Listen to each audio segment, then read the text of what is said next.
des styles Lolita, mais pas que. Et des styles entre eux vont se mélanger dans ce magazine-là. Alors que dans le magazine Gothic and Lolita Bible, on va rester plus proche du Lolita plus récent. Ça, c'est pour la différence entre les lignes éditoriales. Et dans les deux magazines, on retrouve des caractéristiques qui sont propres aux magazines japonais, que sont les street snaps, qui sont représentés juste ici. Nous avons ici un street snap des années 2000, je dirais, dans les tout premiers numéros du Gothic and Lolita Bible. Nous avons donc un street snap des années 2000 qui consiste tout simplement à ce que l'équipe de photographes aille se balader dans Tokyo, à Shibuya, dans Harajuku, et prenne en photo des gens qui portent le Lolita ou les styles Harajuku. Et s'ensuit à côté une petite description que vous avez juste ici sur les côtés de chaque image. Vous avez une petite description avec le nom de la personne, son style, les marques qu'il porte, les habits qu'il porte. C'est une présentation très très sommaire. Et dans un second temps, c'est une autre caractéristique qu'on trouve dans à peu près tous les magazines de mode japonais, ce sont les tutoriels. Nous avons énormément de tutoriels maquillage et coiffure, quelques tutoriels également de couture par la présence de patrons dans les magazines. Mes ambassadrices et assistantes sont absolument parfaites dans leur rôle et vous montrent tout, c'est merveilleux, merci les filles. Donc vous avez des tutoriels, ici nous avons un tutoriel de maquillage du Kera, exactement, avec comment procéder pour arriver à un tel effet de maquillage, quelle marque utiliser, quel produit utiliser. Et ces tutoriels existent toujours et ont toujours un succès assez fort.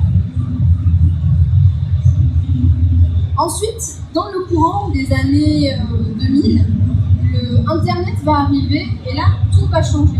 Au départ, le Lolita était exclusivement japonais, le style était exclusivement japonais et n'était pas sorti du cadre du Japon. Il ne se diffusait que à l'échelle nationale avec les magazines. Quand Internet va arriver, tout va changer. Internet va permettre au Lolita de se diffuser dans le monde entier et d'arriver en Occident. Les premiers adeptes du Lolita vont donc commencer à s'y intéresser, à faire passer les informations. Et dans les années 2000, 2005, 2010, le média préféré des internautes, ce sont les forums. Nous avions, je dis bien avions puisqu'ils n'existent plus et sont morts désormais, deux forums principaux dans le Lolita qui sont Gothic and Lolita, Gothic Lolita, par dérivation, voilà. C'était le plus gros forum français et francophone qui liait véritablement la communauté. Et nous avions le boudoir de Lolita, un petit peu plus petit, un petit peu plus intime, mais le boudoir de Lolita est le lieu de naissance de l'association Rouge Dentelle et Rose Ruban. C'est son ancienne présidente et l'ancienne chef du forum, Léla, qui a créé l'association, et même si elle n'est plus active aujourd'hui, c'est grâce à elle et à son héritage que l'association existe et continue ses activités en France et en Aquitaine actuellement. Sur ces forums étaient différents de taille et également d'optique, mais ils avaient, un peu comme les magazines, des points communs et des différences. Les différences tenaient principalement à l'ambiance et les ressemblances à l'organisation.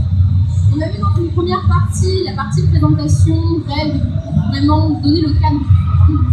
Dans une deuxième partie, on avait plutôt une partie database avec les sorties de marques. Je regarde mes consoeurs puisqu'on s'est connus sur les forums justement.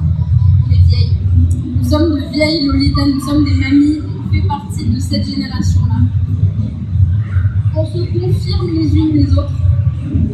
Donc la deuxième partie était une database qui rassemblait les dernières sorties, les derniers magazines, parfois les scans. En fait, les magazines étaient achetés par des personnes qui les scannaient et les diffusaient exclusivement sur les forums pour pouvoir se les partager et permettre aux gens qui ne pouvaient pas s'abonner ou qui n'étaient pas au Japon de pouvoir profiter de ce genre de contenu. Les nouveautés des marques, je l'ai déjà dit, et il y avait aussi sur cette partie-là le partage de tenues, puisque à partir de ce moment-là, à partir de l'arrivée d'Internet, l'image va prendre vraiment une importance prépondérante. Il y avait une section dans chaque forum où les membres pouvaient prendre leurs tenues en photo et les partager pour s'échanger des conseils, des compliments, des critiques constructives en général, des critiques constructives, et vraiment pouvoir progresser et partager dans une très très bonne ambiance. Et dans une troisième partie, il y avait la partie un peu plus bavardage, où la communauté vraiment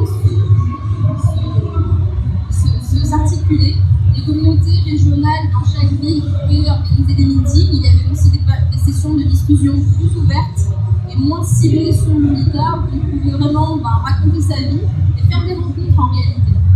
C'est comme ça d'ailleurs que nous sommes toutes rencontrées il y a quelques années de ça maintenant, et que les communautés ont commencé à s'articuler, que Rouge Dentelle Rose Ruban est né. Les forums, même s'ils n'existent plus aujourd'hui, ont toujours cette place importante pour nous, les anciennes Lolita du moins, puisque c'est grâce à eux qu'on est arrivé dans Lolita et que nous avons pu monter tout ça, que nous avons pu nous connaître. Les forums, je pense que j'ai tout dit pour les forums.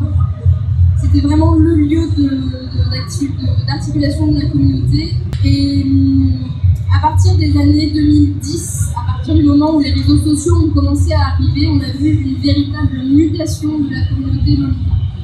Les réseaux sociaux, on arrive sur cette diapositive-là, les réseaux sociaux ont changé la face du Lolita, que ce soit au Japon ou en Occident. Jusqu'à présent, les forums étaient organisés de telle manière à ce que toutes les informations étaient centralisées. Quand on cherchait une information, on y avait accès quasiment directement et on savait où chercher. Le problème avec les réseaux sociaux, du moins au début, maintenant ça s'organise, mais au début c'était un peu plus chaotique de trouver les informations. Cependant, avec les forums, les communautés étaient plutôt fermées et francophones. On était vraiment sur des communautés régionales, voire nationales, voire francophones. Et les réseaux sociaux ont vraiment explosé toutes ces barrières. On est vraiment passé d'un point de vue national à un point de vue mondial, un point de vue globalisé. La mondialisation a fait son chemin jusque dans les mouvements alternatifs. Le Lolita en est un exemple. Le Lolita s'articule, les forums sont désormais morts, il n'y a plus personne pour s'en occuper. Bon an, mal an, chacun y va de son avis. Certaines personnes qui étaient sur les forums ne se sont pas retrouvées dans l'évolution de la communauté, dans l'évolution au niveau des médias, ne se sont pas retrouvées sur Facebook ou Twitter ou Instagram et ont fini par quitter plus ou moins la communauté. D'autres ne pourraient pas adhérer au forum puisqu'elles n'ont connu que Facebook. Et d'autres comme nous ont connu les forums et se sont mis sur Facebook aussi parce qu'on n'a juste pas eu envie d'arrêter et qu'on a réussi à s'adapter à cette évolution, même si ça ne s'est pas fait sans heurts, même si l'évolution n'a pas été de tout repos. Comme toute évolution, il y a eu quelques moments un peu houleux. Maintenant, la communauté est vraiment articulée sur les réseaux sociaux et tout est désormais fixé.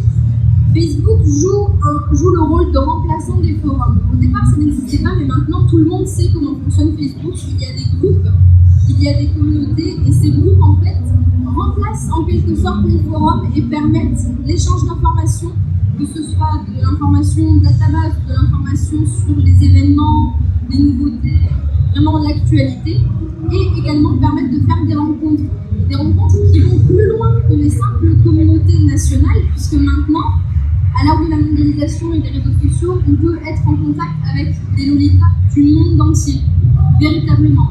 Et c'est ce qui fait que les associations Lolitas se sont également transformées, puisqu'on a vu l'arrivée de nouvelles associations qui font cette fois des événements qui se passent en France, mais également ailleurs en Europe.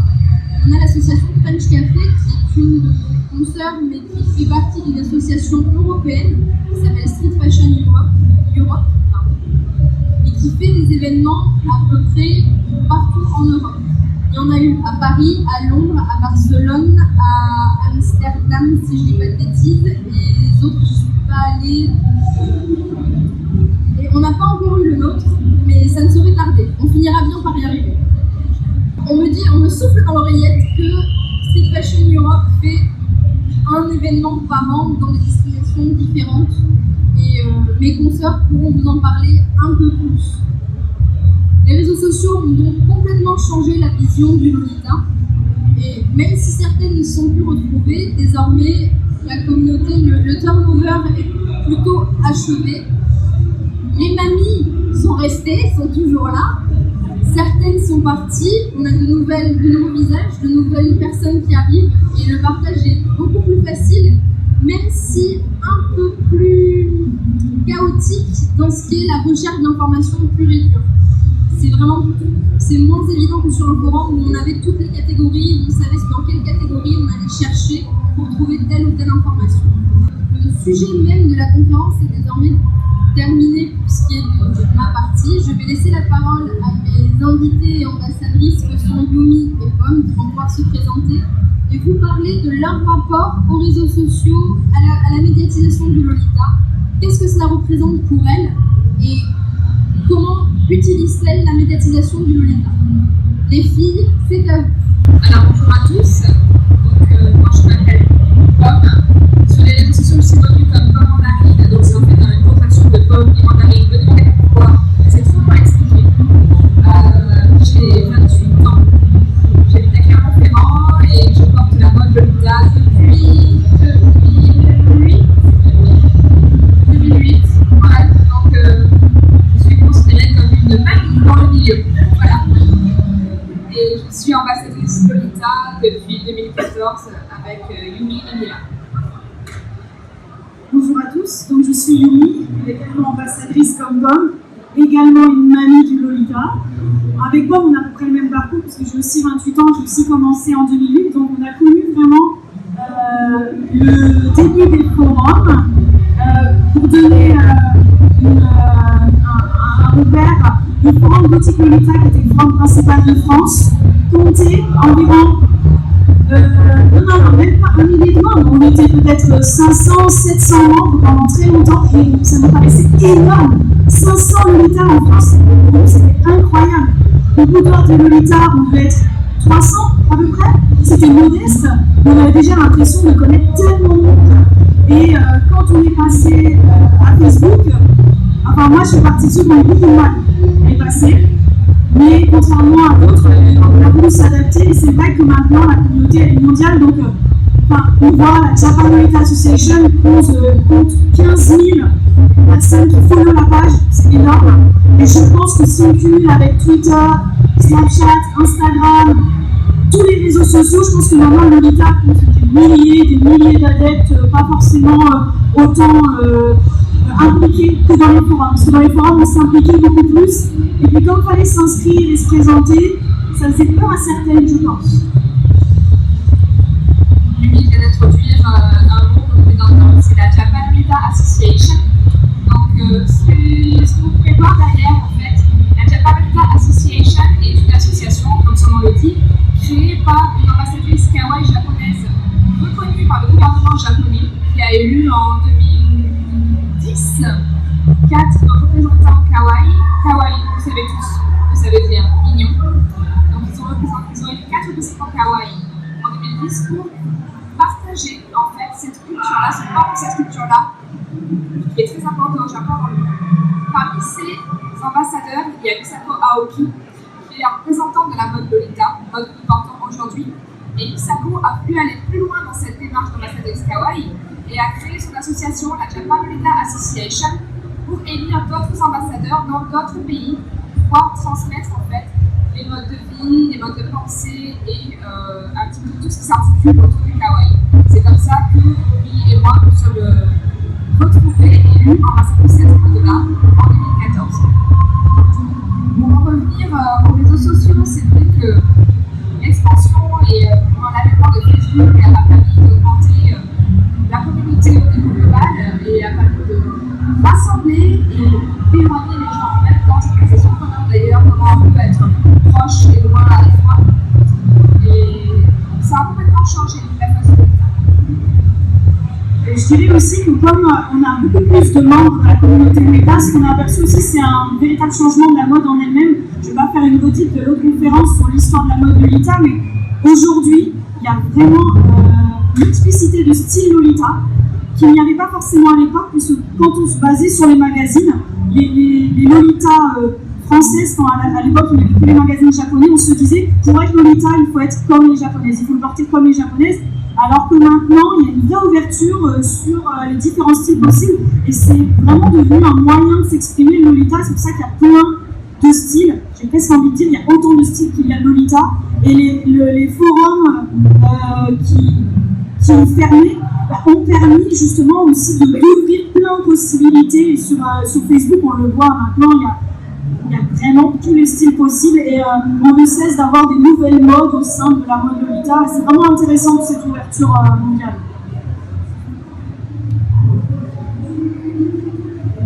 D'ailleurs, je ne sais pas à qui c'est. Si vous voulez voir l'évolution des styles Lolita à travers le temps, nous avons donc 2 magazines. On a présenté Irma tout à l'heure, nous avons le Kera, qui présente les styles Lolita, mais également les styles alternatifs au Japon. Et vous pouvez avoir une bonne représentation de ce qu'est la mode au niveau des quartiers à Harajuku grâce à ce magazine-là. Si vous voulez vous le faire tourner ou venir consulter ici directement, pas de souci. Et ici, nous avons le Gothic Lolita Bible, qui est de l'année 2011 et qui reste quand même une bonne vision de ce qu'est de Lolita dans ce mode actuel, et qui permet de voir également une différence et une palette de styles qui est très intéressante. Par rapport au magazine, justement, je vais en venir sur le dernier temps de la conférence que j'ai un peu squeezé, je l'ai un peu oublié, mais le fait de parler du magazine et d'évolution, ça me l'a rappelé, merci. Les magazines également évoluent. Nous étions sur un format papier, et depuis le mois d'août, c'est une évolution, voire une révolution qui est vraiment récente. Au mois d'août, les magazines Kera et Gothic Lolita Bible ont annoncé qu'ils allaient arrêter la production de magazines papier pour se tourner vers des magazines numériques. Pour ne pas mentir, ça nous a toutes fait une grosse claque. On va pas se mentir. Disons que ça nous a fait une claque parce que c'était quelque chose d'acquis, mais après, on a tout notre avis sur la question. On est plus ou moins surprise. Comme, et moi aussi je dois avouer, on n'est pas surprise puisque le numérique, les réseaux sociaux sont en train de prendre un pas tellement important que le papier est véritablement en perte de vitesse. Donc le passage sur le milieu numérique, au final, est assez évident. Je pensais pas que ça allait arriver, mais le fait que ça arrive, ça me semble pas étonnant. Toi, je te redonnerai le micro et tu donneras ton avis dessus. Mais peut-être que tu l'avais pressenti, je sais pas trop.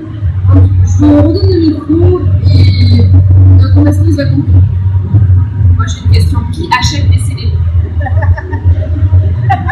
Donc vous achetez des magazines certainement. Moi personnellement j'ai Spotify. Voilà, j'achète pas de CD. Au niveau des magazines, je m'abonne en ligne. Donc au final la disparition des magazines japonais n'est qu'une, personnellement, le mec personnel, n'est qu'une évolution logique de la mondialisation dans laquelle nous sommes actuellement. On vient vers un mode de consommation dématérialisée, que ce soit pour faire vos commandes sur internet, pour acheter vos courses, vos vêtements, votre musique, votre lecture, en lit sur des Kindle, en lit sur des tablettes. Le format papier disparaît, le format audio disparaît aussi. C'est valable dans la vie courante, c'est valable aussi pour les modes alternatifs. Personnellement, ça ne m'a pas surpris, ça m'a choqué. Parce que c'était soudain et on avait l'impression que c'était quelque chose qui était encore pérenne, mais ça m'a pas surpris. J'ajouterais que quand ils ont annoncé la fin du magazine papier, on a été nombreuses à être tristes, parce que bon, moi j'aime bien le support papier et j'achète encore des CD. Mais en fait, il y a eu un grand débat, c'était est-ce que la mort du magazine annonce une mort du style? Est-ce que, alors il faut dire qu'il y a aussi beaucoup de magasins qui ferment au Japon. En France, on en a un qui a ouvert récemment, on en a un qui a fermé. Voilà, c'est un petit peu compliqué. Et comme dit Pam, en fait, c'est peut-être plutôt une adaptation. Je crois qu'on n'a jamais été aussi nombreuses, Lolita, dans le monde. Et même s'il y a moins de magasins et même s'il y a moins de magazines, etc., il y a de plus en plus d'événements pour se rencontrer, il y a de plus en plus de sites internet. Tout le monde aujourd'hui peut faire un blog, peut avoir une page Instagram pour partager sa passion de Lolita. Donc on est surconnecté et on est surprésent, quoi. Et on est partout. C'est l'invasion, on est partout en fait. Ce qui fait penser que le Lolita se démocratise de plus en plus. Je peux vous en parler en bonne connaissance de cause. Il y a 2 ans, j'ai eu l'opportunité de pouvoir participer à une émission de télé qui s'appelle Les Nanny Shopping. Et lorsque j'ai présenté mon style quotidien au niveau de l'émission, Christina Cordula, qui est une papesse de la mode, tout le monde la connaît, ma chérie, c'est formidable, c'est merveilleux, c'est magnifique, était ni surprise, ni choquée, ni étonnée, contente de voir une mode alternative en fait qui arrivait au niveau de cette émission-là, ce qui prouve bien la mondialisation et la démocratisation en fait de toutes les modes alternatives. Vous avez des questions? Si vous avez des questions sur le thème de la conférence, plus généralement sur Lolita, ou sur le rôle d'ambassadrice, ou sur l'association, n'hésitez pas à les poser, on est là pour ça. On va peut-être passer le micro s'il y a des personnes qui ont déjà décidé des questions. Alors, moi c'est tout bête, mais je voulais juste savoir ce que vous pensiez alors, je ne sais pas si vous connaissez ça pour Lolita, et tous les sites comme Milano qui font des robes Lolita, etc., qui sont des prix attractifs pour les girls. Voilà, ce que je veux d'avoir votre avis sur ça, est-ce que vous pensez que c'est tout ce genre de reproduction Je pense qu'on va arriver à un point un peu particulier. On va se parler clairement. Milano, c'est de la merde. Voilà, on va pas aller par quel chemin, c'est de la grosse merde qui fait de la contrefaçon, qui vole des designs aux gens, qui fait des tissus qui sont dégueulasses avec une couture dégueulasse. Ne jamais acheter sur ce site-là. Par contre, on a d'excellents sites chinois qui font des vêtements d'excellente qualité à des prix battant toute concurrence. Moi, ça souffle le son, par exemple.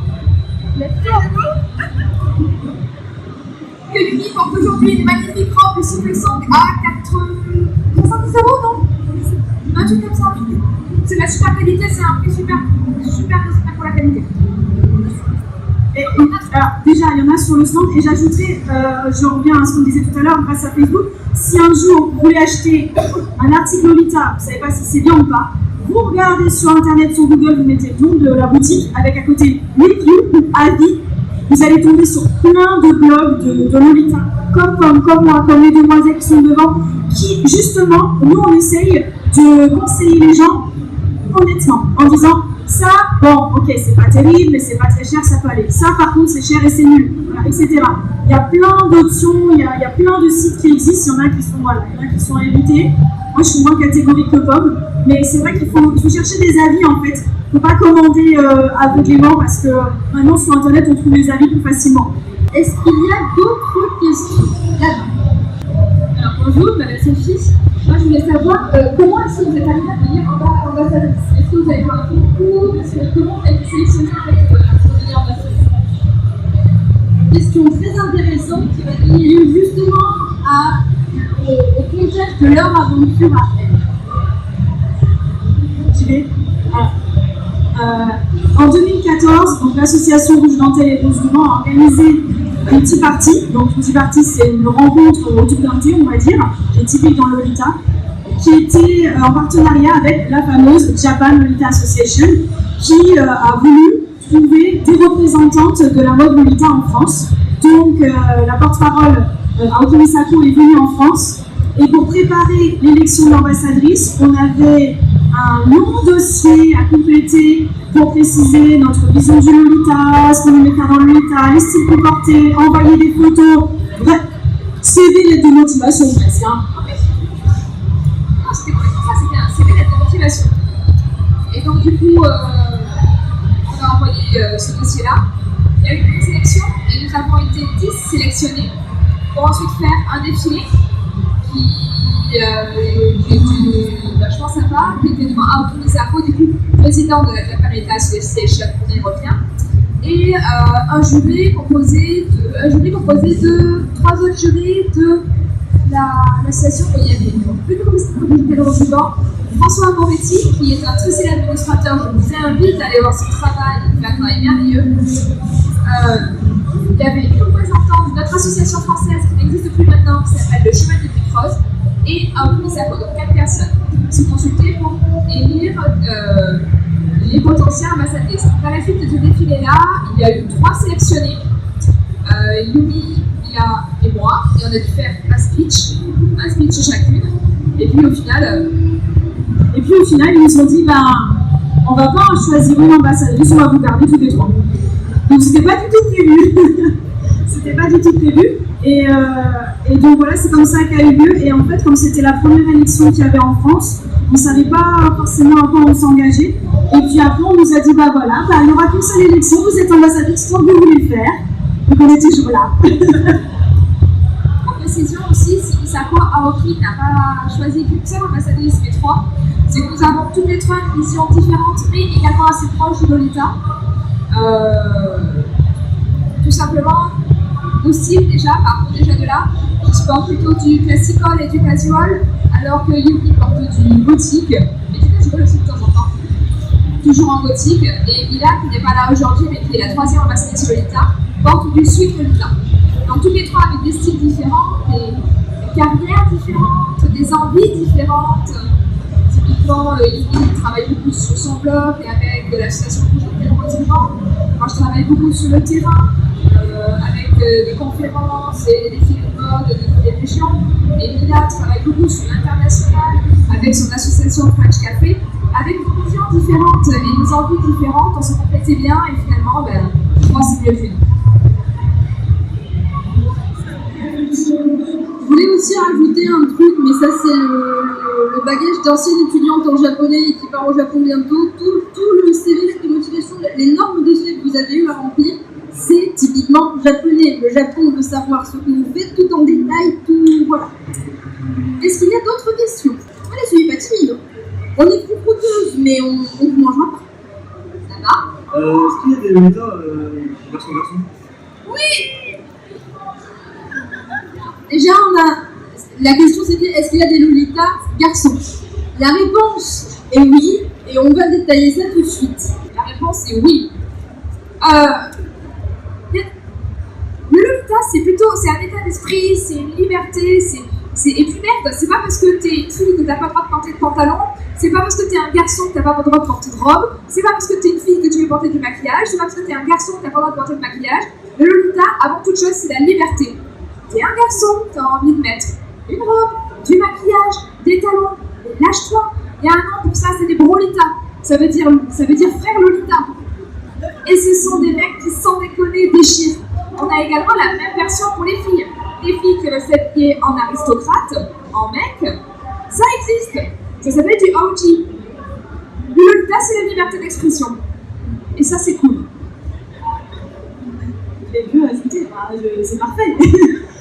Après, si pour anecdote, on pourrait dire que très souvent on associe le gothique Lolita à Manasama, donc un guitariste de Visual Kei. On dit que c'est lui le fondateur, c'est pas le fondateur, il a juste vraiment porté le style et l'a popularisé. Et c'est un homme, et moi j'ai toujours il est très belle parce qu'il porte Lolita, il est magnifique.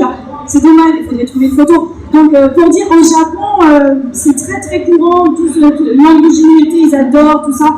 Donc même dans le style d'origine, à la base c'était vraiment mix, c'est pas réservé aux femmes. Sur les street snaps par exemple, on a peut-être des exemples. Là très honnêtement, sur cette personne-là, on ne pourrait pas savoir si c'est une fille ou un garçon. Ah, apparemment Manasama est un garçon. Voilà, je ne sais pas si vous voyez là, mais cette personne est un magnifique jeune homme. Je ne sais pas quel âge il a, Manasama, mais 50 ans. 50 ans là. Il a 50 ans. Te fous ma gueule. Non. Enfin voilà. Le Lolita, c'est la liberté, c'est aussi pouvoir être qui on est réellement. Par rapport justement à cette androgynité, j'ai envie de dire, le Visual Kei et le Lolita ont très longtemps été liés, médiatiquement et au niveau du style, surtout dans les années 90, et honnêtement, on va pas se mentir, le Visual Kei, c'est la musique et le style qui posent le plus de problèmes sur l'identification sexuelle et l'identification genrée. Il y a Mana, il y a Isaki, le groupe Versailles et Jupiter, voilà, vous les cherchez sur Google, et je vous laisse à votre perplexité. Et Akira, Les magazines, s'il vous plaît.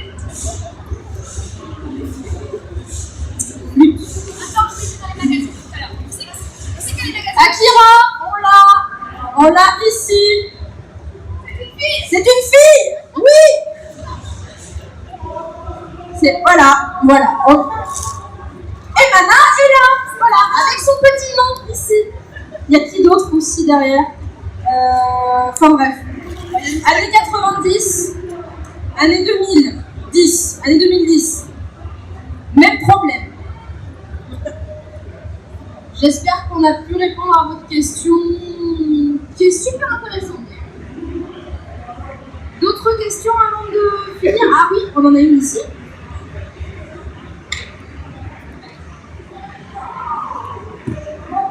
Moi, j'aurais aimé savoir, le style Lolita, c'est quand même quelque chose qui demande un budget, les tenues sont pas peu chères. Vous avez réussi du coup à gagner votre vie avec? Alors là, je pense qu'on va répondre et par rapport à notre profil, comme les Miss sont présentées, ce sont deux jeunes femmes de 28 ans, des adultes, avec plein de guillemets, des adultes. J'ai 22 ans, je suis Lolita depuis que j'en ai 13. Donc ça fait 8 ans, c'est ça? Ouais, 8 ans pareil. Ça fait 8 ans que je suis Lolita. Ma première robe, c'était un cadeau, j'en ai pas énormément et c'est mon travail. Enfin, c'est dès que j'ai des petits jobs, des cadeaux d'anniversaire, des sous, ce genre de choses. Personnellement, voilà comment je porte le Lolita. Après, on a nos vies, on a nos loyers à payer, c'est une question de priorité. Alors, c'est vrai que pour s'acheter de la marque, du Blue Rando, comme on l'appelle, du Angelique Pretty, le moi-même moitié et tout, ça peut être un budget, mais après, comme on a vu, il y a des marques indépendantes. Ça peut être un budget, mais il y a des mais et c'est accessible si on se donne la peine. Mes collègues vont pouvoir continuer à vous répondre. Je laisse la parole aux adultes. Il y a des blouses à paix à 30 €. Moi, je vais faire très court avant de donner la parole à la femme. Oui, ça peut être un budget, mais pas forcément. Elle va développer. Moi, ma tenue la moins chère, de la tête aux pieds, hein. Je pense à la robe, à la blouse, tout ça. Jusqu'aux chaussures, hein. Je l'avais calculé une fois. Ma tenue la moins chère, elle m'a coûté 60 €. Un t-shirt, une robe, des collants, une paire de chaussures et un serre-tête. Pas mal, hein? Il y a une chose merveilleuse qui existe, c'est le seconde main. eBay, les friperies, marché aux puces, c'est la vie. Et il y a des sites spécialisés, Lace Market. Je dirais la seule chose sur laquelle, à mon avis, il faut pas avoir peur de mettre le prix, c'est le jupon. Parce que c'est ce qui définit la silhouette en fait. À partir du moment où on a un jupon, c'est un peu, c'est libre. Il y a Lolita qui fait tout elle-même, elle paye moins cher. Après, il y a les friperies, comme disait Pomme. On peut acheter des vêtements d'occasion, surtout les Japonais vendent d'occasion à prix plus que bradé, alors qu'il y a un tout petit fil qui dépasse. Pour eux, ça y est, c'est une horreur, c'est d'occasion. Il y a plein d'astuces pour acheter moins cher. J'avais fait justement cet article-là une fois sur mon blog. J'avais pris 2 tenues et j'avais dit voilà, celle-là elle coûte 40 €, celle-là elle en coûte 400. La différence, rien, c'est juste que là j'ai voulu me faire plaisir et j'ai acheté une robe qui coûte super cher. Elle n'est pas moins belle, elle n'est pas plus belle. La manière de porter, de se coiffer, tout ça, c'est pas forcément cher en fait. Je vais rajouter aussi avec le fait que le Lolita, c'est pas forcément des tenues comme nous, on est en train de porter en ce moment. Là, on se fait plaisir parce qu'on est en convention, on ne le porte pas tout le temps, donc on met le paquet, donc c'est peut-être des tenues qui peuvent être un peu plus chères. Quoique, quand on voit ta tenue souffle le son, c'est vraiment pas cher et ça envoie du bois, quoi. Ça envoie du pâté, on va pas se mentir. Et puis, il y a aussi des marques qui font du coup des robes avec plein de super imprimés, des trucs super chargés, et donc forcément plus travaillés, les prix seront plus chers. Et puis, ils vont faire aussi des collections beaucoup plus simples, avec des prix qui seront beaucoup plus doux également. Il y a des robes Angelique Pretty. Angelique Pretty, c'est la robe que je porte aujourd'hui. C'est une marque qui est connue pour être soi-disant chère, mais il y a des robes sur Angelique Pretty qui peuvent être autour de 100 € et pour des marques, ça reste cher. Les Lucky Pack, ça a tout pour 100 €. De quoi? Les Lucky Pack. Oui, les Lucky Pack, voilà. Par exemple, alors, est-ce que on va expliquer ce que c'est un Lucky Pack? Ah ouais, excuse-moi, je crois qu'elle allait dire parce que excuse-moi. Les Lucky Pack, c'est une spécialité japonaise. En gros, ils font des items très simples et ils font une ou plusieurs tenues complètes. Ils les mettent dans un pack. Et vous achetez le pack pour un prix défini. Angelique Pretty, on avait fait à 80 €, des trucs comme ça. Il y en a plusieurs, plus ou moins importants. Et le Lucky Pack, en fait, ne sait pas sur quoi on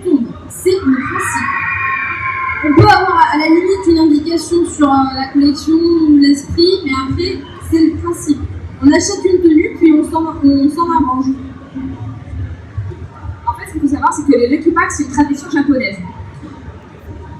Ça s'appelle des Fukuboko. C'est les soldes du Japon.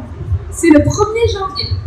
Et c'est censé apporter la chance au magasin et à la maison et tout ça. Ça n'existe pas que pour les vêtements, ça existe pour la nourriture, ça existe pour les multimédias, ça existe pour absolument tout ce que vous pouvez imaginer consommer. Il y en a même pour des fromages. Alors après, les fromages au Japon, je ne vous garantis pas le délire. Mais il y en a. Je le sais parce que l'année dernière encore, j'étais au Japon pour le 1er janvier. Pour peut-être la raison principale, c'était pour pouvoir aller faire des soldes. Ouais, mais en réalité, sans déconner, j'ai acheté un Lucky Pack 100 €. Dedans, il y avait 2 robes, une blouse, une paire de chaussettes, qui à la base, la robe, elle est vendue à 250 € minimum en boutique. Donc j'ai compté, ça faisait à peu près 1 000 € le Lucky Pack à l'intérieur, j'ai payé ça 100 €. On est plutôt raisonnable. On est plutôt pas mal. Pas mal. Pas dégueulasse. Enfin bref, c'est pas toujours cher quoi. Et on peut le trouver sur internet aussi. Hein. On peut demander à des gens d'aller l'acheter pour vous et tout. Ou même des fois c'est vendu sur internet. Là par contre vous payez les frais de port. Bon, tu vas me dire, tu as payé l'avion pour y aller. C'est pas faux. Mais c'était mes seules vacances de l'année. Et j'avais acheté un billet d'avion pas cher. Donc j'ai droit. Du coup, dans ce genre de cas, si vous connaissez des gens qui sont au Japon, vous pouvez leur faire virtuellement les yeux de biche. S'il te plaît, rappelle-moi un Lucky Pack, n'importe quoi, s'il te plaît. Ça marche aussi. Je fais juste une parenthèse, on parle beaucoup de marques japonaises, mais sur le centre de l'association, on a des marques de différents pays. Et c'est l'occasion de dire, ça c'est un truc qui me tient vraiment à cœur, c'est qu'on a des super marques aussi. Voilà. En Suisse, donc c'est tout près, donc les frais de port on va vous ruiner. En plus, la créatrice, on peut la contacter directement. En fait, il y a plein de créateurs indépendants maintenant, en France, en Europe, partout dans le monde en fait, qui se mettent à faire du Lolita, donc ça rend aussi la mode un peu plus accessible et puis un peu différente parce que du coup, comme c'est pas une grosse marque, on peut des fois demander des tailles sur mesure ou alors choisir la couleur, etc. Donc oui, il y a plus de possibilités maintenant. C'est justement ce genre de marque-là, ce genre de créateur, c'est justement une partie aussi de la liberté qu'implique le Lolita, c'est la liberté de créer. On a toutes et tous nos backgrounds différents, on a tous et toutes nos compétences différentes. Il y a des couturières, il y a des cosplayeuses, il y a des crafteuses, il y a des filles qui font des bijoux. Et toutes, à un moment, on dit bon bah, pourquoi est-ce que je me lancerai pas? C'est ça aussi la liberté du Lolita, c'est pourquoi est-ce que moi je me lancerai pas? Il y a les grandes marques, il y a les marques japonaises, il y a les blockbusters, il y a les marques indées, mais il y a nous aussi. Et si nous, on a envie de faire nos bijoux, de faire nos trucs, de se lancer, voilà, pareil. Par exemple, demain, au défilé Lolita, vous allez avoir des tenues qui vont être très travaillées. Et venez tous, venez tous, c'est à 14h45, c'est le principal, juste derrière notre stand. Et il y aura beaucoup de Lolita qui vont faire, comme moi cette nuit, des accessoires, customiser leur tenue et rendre leur tenue unique. On peut partir d'une tenue pas chère et aller en mercerie, prendre un peu de temps, un peu d'huile de coude et faire soi-même. C'est justement cette liberté, c'est pouvoir dire je suis Lolita, j'ai envie de le faire, j'ai pas les moyens de tout le monde, mais c'est pas grave, je fonce et ça me plaît. Est-ce qu'il y a d'autres questions ici?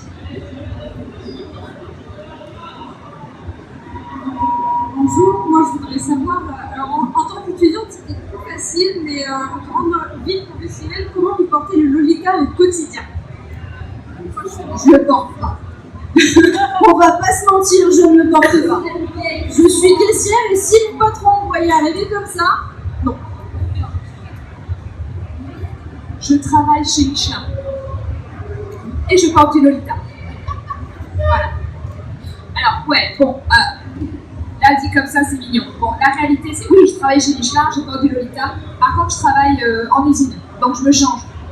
Je mets un bleu de travail au bout d'un moment et tout. Mais genre, si j'ai des réunions ou des trucs comme ça m'arrive très régulièrement d'y aller à pied comme je suis. Après, je suis dans une entreprise qui travaille beaucoup pour la diversité. C'est vraiment un des axes d'amélioration, la diversité au travail, la diversité homme-femme, la diversité du style et tout ça. Donc c'est vrai que j'ai la chance de pouvoir avoir cette liberté. Après, bien évidemment, on va respecter cette liberté-là. Je ne vais pas aller au travail avec une perruque rose, avec des talons de 45 cm, des paillettes partout sur la tronche et des oreilles de chat.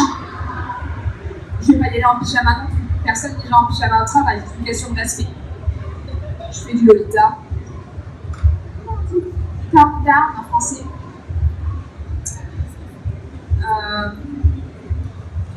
Moins pire, tu vois. Genre, l'été. C'est l'été. Sur mute. Enfin, je fais du Lolita, mais pas trop fort. Soft. Voilà. Hein? Soft. Ouais, ça passe. Je fais du Lolita soft, ça passe. Petite robe noire, petit talon noir, marron, bien, c'est cool. Un chignon, des petites fleurs. Je dirais, en fait, ça dépend des personnes, ça dépend des métiers. Moi, j'ai connu la phase où j'étais étudiante, je portais le Lolita tous les jours pour me faire plaisir. J'ai commencé à travailler, j'ai arrêté de le porter. Quand je rentre chez moi, quand je termine plus tôt, je le porte. Parce que ça me manque. Oui, alors bon, allez, je vais le dire. Je suis enseignante. Voilà. Donc, je pourrais presque le porter, en fait. J'ai des collègues, pas dans mon établissement, mais qui sont enseignants et qui portent le Lolita au travail, de manière plus soft, comme disait Pomme. Moi, j'ai décidé de ne pas le porter au travail parce que j'ai pas envie de mettre ça dans mon travail, j'ai envie de séparer les deux. Et du coup, quand je le porte en sortant du travail, je le fais à fond. Je le fais pour moi, voilà. Donc c'est vraiment, ça dépend de chacun, je dirais. Il y a cette séparation, moi c'est pareil, j'ai beau avoir été, je viens juste de rejoindre la vie active, j'étais étudiante et pourtant je n'ai pas pu porter le Lolita à la fac. Quand tu vois l'état des amphis, j'avais pas envie de mettre mes feuilles dans les amphis. On peut confirmer, il y a un monsieur qui confirme, à Bordeaux 3, on n'est pas de Loli, c'est pas possible. Bordeaux 3 non, B400 non. Et comme Yumi, je ne suis pas Lolita au quotidien, mais quand je le fais à fond. Et ça m'éclate, et c'est mon loisir. On a le temps pour une dernière question. J'ai eu un récent événement sur Paris et je voulais savoir, j'ai un peu mal encore à gérer le regard des autres, que je suis en Lolita, les gens qui me prennent en photo sans autorisation. Voilà, c'est un peu l'attraction du coup. Donc voilà, je voulais avoir votre avis. Alors, le regard des autres, c'est assez particulier. Personnellement, à Paris, je ne ressens pas trop, mais c'est parce que j'y vais pas souvent. À Bordeaux, moi je Barbie, t'es bonne. Voilà, on va pas se mentir. Poupée, pardon. Ça s'atténue un peu.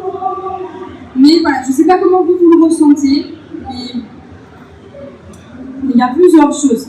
D'une part, il y a ce que vous faites du regard des gens. Moi, je me suis dit à un moment de ma vie, j'ai l'impression de toute façon que quoi que je fasse, il y aura toujours des gens pour dire quelque chose.